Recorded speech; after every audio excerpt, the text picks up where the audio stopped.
What's going on, YouTube? Welcome to the Granted Geek Show here on the Lotta Quente Ledger Network. I'm your host, Chris Grant Jr., and today we are talking about the single greatest camera for YouTubers that are just starting out. Yes, it's a bold claim. I'm prepared to back it up. Before we start, hit the like button, subscribe, click the bell so that you don't miss more awesome tech and video games. It's the Granted Geek Show.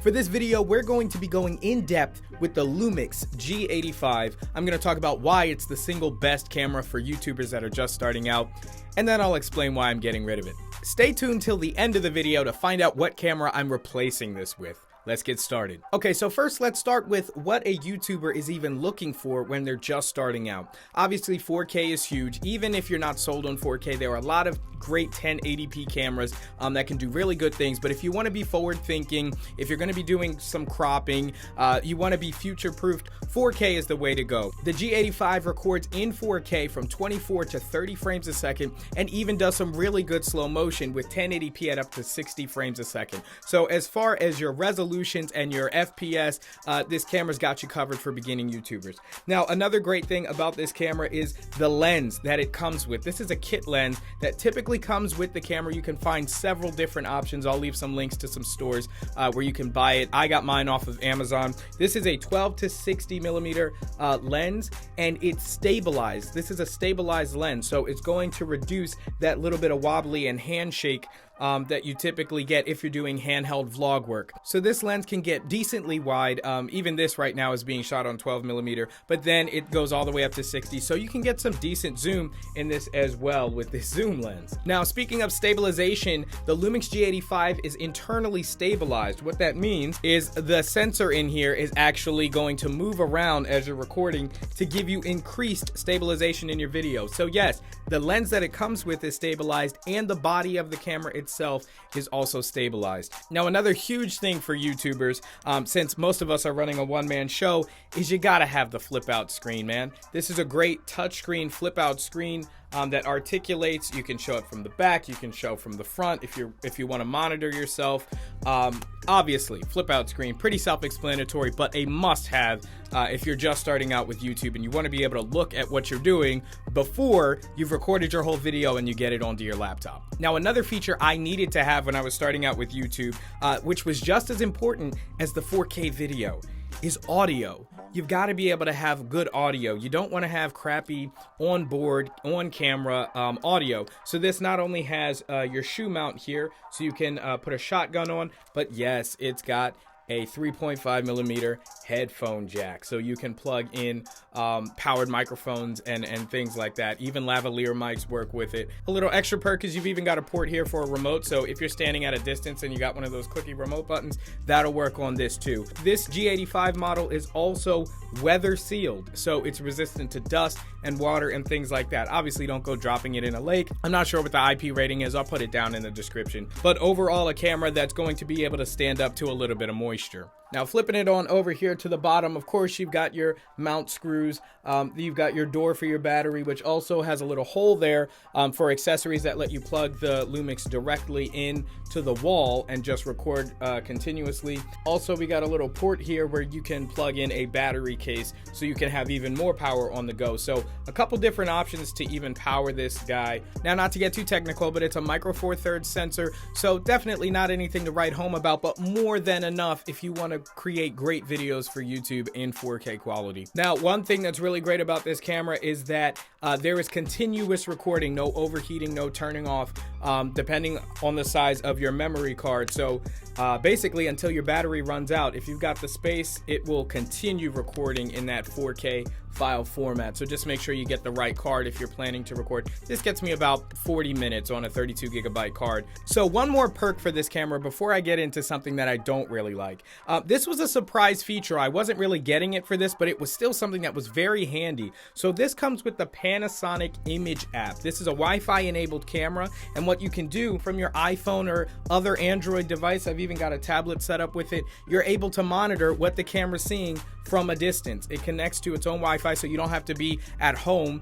You can be out. It will have its own little Wi-Fi signal that your phone can connect to, and it will stream the image right there. There's surprisingly low latency with this. Really, really short. Definitely usable And like I said, you can even hook this up to a tablet to get a nice big monitor if the small one, if you're too far away or you're in a situation where you would need a bigger monitor. So that was a nice perk about this camera that I wasn't expecting, but I found myself using pretty often. So as I think you can already tell, this thing knocks off pretty much anything you would wish for in a camera for a new YouTuber, all at under $1,000. You've got 4K, you've got the kit lens that looks great and is stabilized, in-body stabilization. It takes these SD cards, which are plentiful, flip around screen, microphone input, so really it's covering all the bases.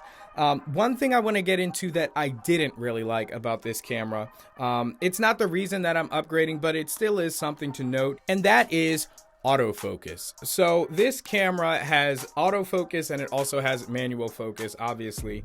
Manual focus is fine, especially if you have a setup. You can just adjust the ring here to get your focus set. It's not going to move from there. If you're staying in one place, it's really great.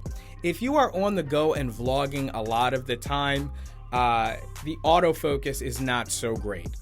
It's hit or miss, I gotta be honest. I was doing a travel vlog one time. It's on the WeSibs channel. I'll leave a link to it in the description. That was shot entirely on the G85, and as you can see, some scenes where we're at the airport in particular, I'll be holding it and it just won't catch my face at all. And obviously with better lighting conditions, it may have fared better, but autofocus is not one of the strong suits of this camera. But listen, for under $1,000 and all the perks that this camera has, you really can't complain. I'm in a studio setup, so most of the time I'm setting one focus and that's it. I'm standing still and I'm talking just like this, so it's not a big deal. But for those, again, who are on the move, on the go, vlogging, a lot of the time, autofocus might be one of those issues that you have. Now, if you've made it this long in the video, now I want to talk about the camera that I'm actually upgrading to. And it's actually a camera that I had before I had this one, and I still have to this day. It's actually shooting this video. And that camera is the Blackmagic Cinema Camera 2.5K.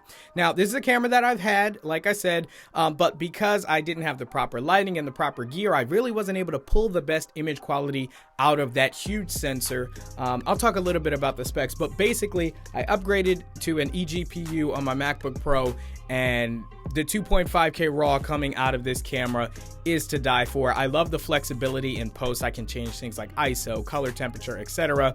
The colors on this camera tend to kind of fall apart. There are different color profiles that you can pick. For most YouTubers who don't really care about getting a signature look, the vivid profile is pretty great. If you want to do some slight color grading, there's like a cinema-like setting, and you can tweak it a little bit, but really the colors just fall apart, and that may be due to the bit rate. This camera, the Blackmagic 2.5K RAW, it shoots in 12-bit RAW. So even though you're losing a couple K as far as resolution, the image quality that comes out of this thing is just, it's not even a competition. It does record on SSDs, which is cool because I can just take them out and put them right into the computer and edit right off of a super fast SSD, as opposed to the transfer time I have to do from the SD card to an editing SSD. Now, some downfalls to the Blackmagic: it is a very heavy camera. Obviously, with that extra weight, it's not as mobile, but I don't do a lot of traveling. Most of my shots are going to be here in the studio, and it still fits on a basic gimbal. So it's at about 3 pounds, I think the camera weighs. So it's not too heavy, but it is significantly more heavy than the Lumix G85. So that's the camera that I'm using now and will be using going forward. I've had this one for about a year now. You can see plenty of videos that I've shot on this channel and on WeSibs using this if you want to get some idea of the video quality that you can expect. But I absolutely would recommend this for any YouTuber who's just starting out, and even the upper tier semi-professional YouTubers. It really is if you want to get the best image quality, like a tech head level quality. And this is the Granted Geek Show, so you know we got to tech it up. So yes, absolutely would recommend the Lumix G85. Again, I'll put store links down in the description, as well as everything that I talked about will be linked down below. Thank you guys so much for watching. Again, be sure to like the video if you're liking the video, subscribe, and click the bell so that you don't miss an episode as we cover tech and video games. It's the Granted Geek Show.